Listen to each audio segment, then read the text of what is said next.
चला तर आज आपण इंद्रायणी राईस बनवूया. मी इथे 1 वाटी तांदूळ घेतलेले आहेत. स्वच्छ छान धुवून घ्यायचे 2 ते 3 पाण्याने. छान धुवून घेते. खूप छान लागतो भात. इंद्रायणी राईस नक्की बनवा. हा पालक पनीरच्या भाजीसोबत खूप छान लागतो. या भाताला पाणी कमीही बनत नाही आणि जास्तही बनत नाही.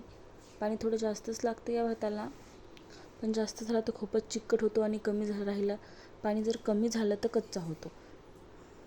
बघा मी स्वच्छ छान असे धुवून घेतले. 1 वाटी तांदूळ घेतलेले आहे.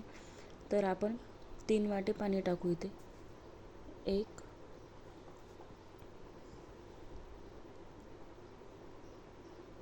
2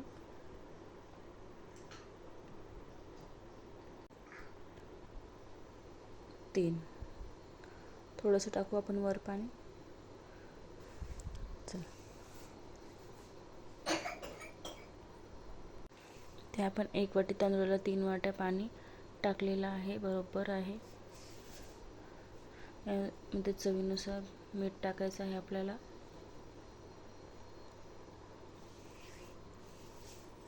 मीठ टाकू आता इथे आपण.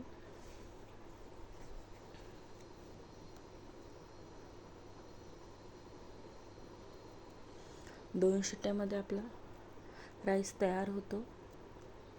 स्टार्टिंगला आपल्याला फुल गॅस ठेवायचा आहे. बघा भात किती छान आपला झालेला आहे.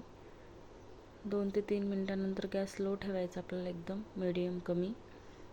बघा किती छान आपला राईस झालेला आहे. चिकट असा मस्त इंद्रायणी राईस.